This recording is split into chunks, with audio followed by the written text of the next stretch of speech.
Alright. Hello guys, I'm Bat Noby. And I'm Turt Reynolds. Fair enough, Turt Reynolds. Turt Reynolds. Okay, and this is the first episode of Reject Vlogs. Okay, I was expecting you to say something. I didn't know what to say. Fair enough. Alright, so this first, you want to go ahead and tell them what we're going to do? Basically, right now, we are just trying to let you guys know like who we are, what we're doing, and basically why.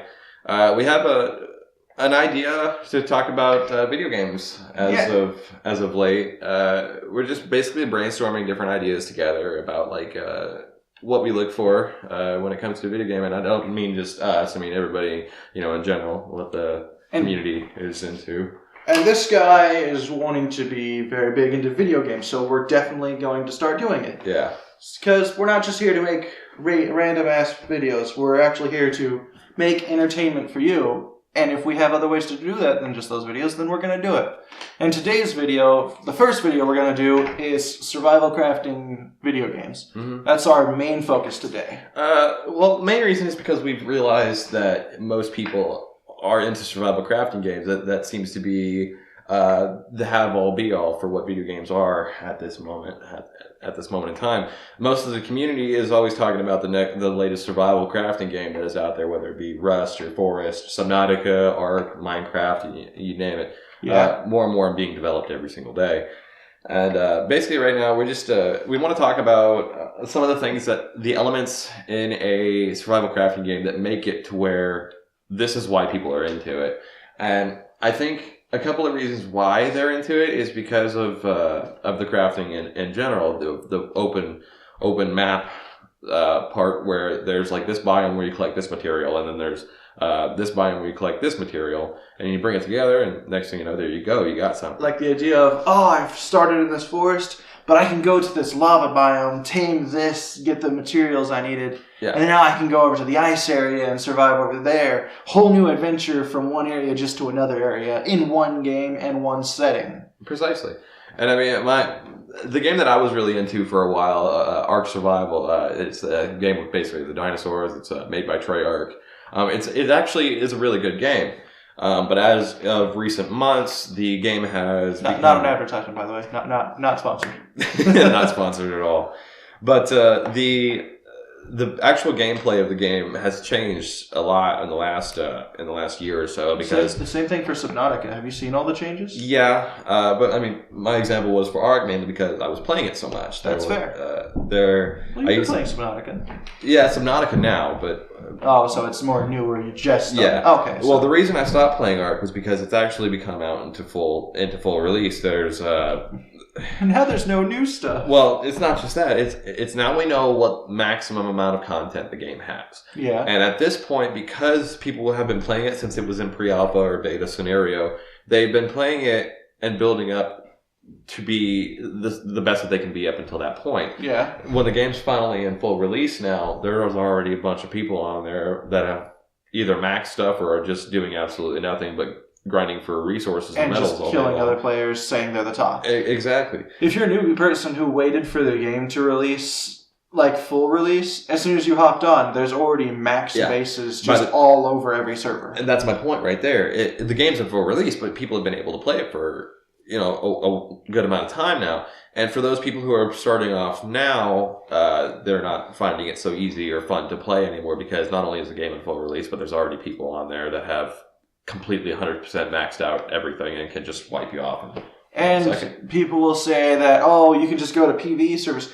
You can, but the big issue with that is there are a lot of servers where people will just set spikes along every single spawn point. They'll wait for people to spawn, they'll have them come in, and then they'll set spikes there. And since it's PvE, you can't break them. Yeah. And we play on Xbox, so you can't just call an admin or anything to have them destroy it. So as soon as you spawn in, you're stuck there. Basically, you can't even play on most PvE servers. And I mean, it's just things like that. It's the monopoly of the servers. I mean, there's got to be over 1,000 some odd servers. I think there's Ark. 20,000. Yeah, there's basically 1,000 plus servers, and each one you go to is going to have something different. But it kind of turns newcomers to the game off in a way because there's no point to join up anymore because the second you do, someone just comes in and wrecks everything. Or you have basically months and months and months of work to look forward to and basically no ability to do it because it's all... it's under the judgment of the person that is basically the alpha on the server. All right, well, we don't want to keep it on just one MMO. Not one MMO, but one survival game. Yeah. Thing that 7 Days to Die had that Ark doesn't have is there are NPCs, but there's a set things that could happen to your base as they like zombie hordes will swarm in. Ark has dinosaurs. NPCs are an awesome thing in survival games. Yeah, they're kind of like the meat and potatoes of survival games, to be honest. And some games, it's awesome to have lots of players when they're sitting there.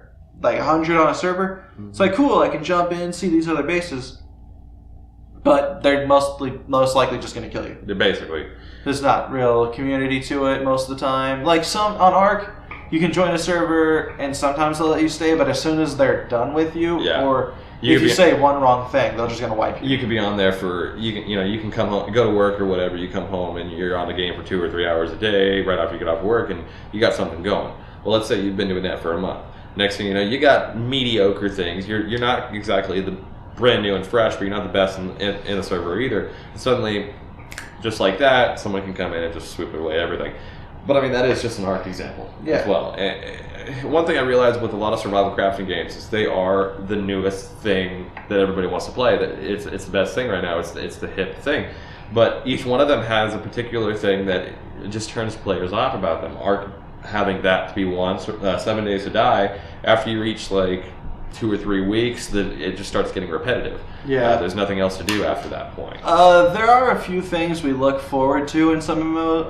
Gosh, I keep saying MMOs. we were having a little talk about it earlier. we were talking about that. That's a different video later on down the road. But for survival games, food...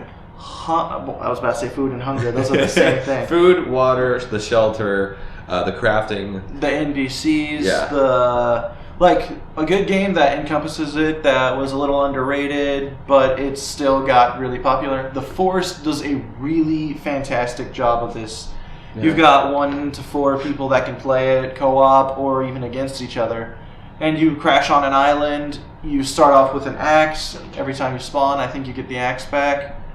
I don't remember. I haven't played it in a little bit. I'm about to start playing it again, honestly, but. You knock down trees, you get the logs together, and you build a little fort. And then there are cannibals on the island that attack you. Your job is to find, it's just either a random kid or your son that has been taken by the random cannibal tribes that are around the map. And you have to go into little caves to figure out what's going on. You try and figure out what happened to him. Like, it's a survival game. You don't have to do the story mode. You could just sit there and survive if you want to. And that's actually really good. I think a lot of the times the survival game needs a story. I think a storyline is really important for most survival games. A good one would be State of Decay. It's not multiplayer. State of Decay 2 is coming out, yes, and it has multiplayer. Not forgetting about. I am super excited for that. I would be too. I actually really need to. But the first one. It was awesome because you had set bases that you could set up, and you bring resources like food and water back. You didn't really need to get food or water yourself. I mean, it regained your stamina. Right. But other than that, you truly didn't need it. You could just switch in between your characters to get rid of that. But you had to have resources to upgrade your base and everything. They kept that intact. If a character died, they actually died. and you were brought in as a new character or one of the characters that you already had in your base. So you did not have unlimited ammo. You had to find ammo. Yeah, and I mean, things like that are things that we look for in games. What we really look for in a survival game is basically all the things that make it a survival game. The eating, the water. Not just finding a player and fighting each other. We look for open world. We like, that's what most players nowadays like. They like a big open map, even if it is sectioned off. They like, that whole exploration, concept, exploratory setting. Yeah, the whole concept of the exploration is one of them. Different biomes is always nice. And it's the resources. Obviously, survival games, is the crafting mechanism in it. You're going to have different resources to get from different places, and that's one thing that drives players to keep on playing this game. Yeah. And I think in future games, that is one thing that's really going to push survival games even further. Who knows when survival games as a fad will eventually come down. I honestly hope they never fall that. I do too. I'd be okay with them becoming a medium setting, but I don't want them to ever go away. Yeah, I think survival games will continue to develop to the point where they'll reach basically fleek, if that makes sense. They'll peak out at a point where they'll finally become not as crazy as they used to be. Yeah, but for future games, I'd like just because some games try and add in when they have a full open world map, like Elder Scrolls, they added in the MMO, but they took away a lot of the things that made the game nice, just to throw in the MMO aspect, which I can understand. But honestly, I'd have loved just a 2-player to 4-player Elder Scrolls game. That would be incredible. And I mean, with all these examples, I mean, he just used Elder Scrolls as a good example there. But okay, so all the things that we look for as players of games are things like the open world. We look for multiplayer, whether it be PvE, PvP, or whatever. We look for that multiplayer. We want our friends or whatever to play with us. It's hard to keep these proper balances in check without it getting repetitive or over the top in some way, shape, or form. And so one thing that Ark had that really kills the game is when you hop onto a game, you want to tame a dino and everything. It's like, awesome, I can tame dinos. You knock one out. Oh, that took me so freaking long to do. And then it's just like, oh, here's the meat. What do you mean I have to wait 8 hours? Well, I don't. With that being one of the points, but even further on that one, once you start taming dinos too many times, it's going to start getting boring. Yeah. Once you start collecting the same kind of resource over and over again, it's going to get boring. Once you start getting wiped out because you've already been playing the game for a month or two and someone's been playing for 3 months. It really turns you off to playing the game. And I don't necessarily think that that's the developer's fault. I think it's more of the community that actually plays the game. I think it's more of them. The game content... Speaking of Ark as another example for it, you can play the game for 3 years and still not do everything in it. Even if you are... be doing the same thing a lot to have not done everything. Yeah, and that's what's crazy. You do the same thing over and over again and you still haven't done everything. I've got 1 million metal. Oh god, I already used it. Yeah, but it's already used. So it's like... Well, alright guys, I'm gonna go gather some metal. You leave, you come back the next day. Where's all my metal? Oh, I needed it for bullets. What do you mean? What? Well, and basically, survival crafting games are the thing right now.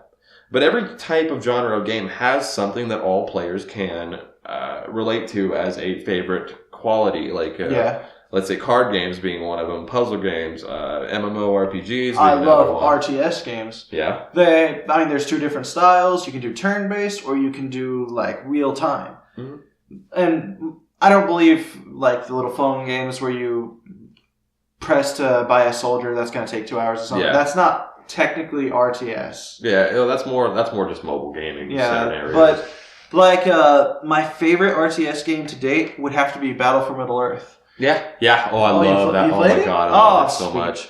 We gotta play that. I like mine. I've been playing it since I was 6 years old. It was actually Heroes of Might and Magic. I don't remember the developer of that game, but I think they made 5 Heroes of Might and Magic with several different chronicles, sub stories underneath of it, and they also had a first person MMO that was Might and Magic as well. And they had like 9 games to that scenario, ranging from different graphics and storylines, and they were all absolutely wonderful. But we might actually start recording a few games for you guys to watch. Yeah, that'd be awesome too. But the thing about most of those MMOs that were spin-offs of the game Might and Magic that I actually played was the fact that there was only so much you could do as well. Once you reached a certain level in the storyline, it was just like, okay, yeah, you've won the game's over. But basically, the thing about RTS games is what made Battle for Middle Earth so amazing is you could go onto the same map 100 times, and there's no guarantee that the fight's going to go the exact same way. Mm-hmm. Like, you could, as the dwarves, you could set up a little mine thing, and you could actually set armies inside of them and build a mine thing on the other side of the map and have them come out on that side of the map. Right. So you could set up all these tactical strategies just with the builders. Mm-hmm. And I mean, games with that bird's eye view perspective and the RTS, they were actually one of my favorite games, mainly because they were strategy involved. We should probably stop talking about RTS because we do want to keep on subject. We're off topic. And we're probably reaching the time. We should probably. You guys don't want to listen to us rant forever. Maybe you do, but we will have more vlogs. This is not the only one. Yeah, it's not going to be the only one. Our plans are to actually open up gaming videos, gaming channel. Maybe not even a separate channel. I mean, we also don't have to go too far away from the videos we have been doing. I mean, both of us have come up with pretty decent ideas for skits and just funny things to do. Yeah, we even already have 2 other skits recorded. Just my hard drive is fried, getting it fixed tomorrow. We're going to be posting again. But either way, like, these are basically the plans for the channel. Is just we're reaching out to y'all. We're trying to entertain some of you with the best way we can. Yeah. And we're very passionate about video games and things of that nature. So we'll sit here, we'll have conversations, we'll include you guys in it, and we hope that you would actually find some interest in it. That would be very nice. All right, so we talked about survival crafting games. We talked about a little bit on RTS. Yeah, I accidentally talked about MMOs multiple times. Yeah, but I mean, these are just some of the things that we're thinking about. Yeah. We're trying to get together and like brainstorm the wonderful things that make great games now what they are, and then basically try to think of what a new game would be that would be having these qualities in them, as well as keeping away the bad qualities that makes us want to stop playing the other games that we have been playing. Yeah. But I mean, if you have any questions or anything, hit us up in the comments below. We'll do what we can to get back with you guys on that. And if you have any suggestions for future videos that you'd like to see, we would love to get some suggestions, honestly. Yes, that'd be great. And if you could honestly maybe just tell one friend or 2 about us, that would help us grow and give them their input into the show. We would happily take their ideas too. Oh yeah, we're just here to have some fun, guys. I mean, we're basically, this is our day off from work, and we're just we're just trying to have a little fun and see where things go. So. Yeah. Well, this has been a Reject Vlogs. Yeah, Reject Movies. Yeah. Thank you guys for coming by. Yeah. Hopefully you stop again next time. I hope so too. This is Turtrynalds. And this is Bat Novi. Signing out.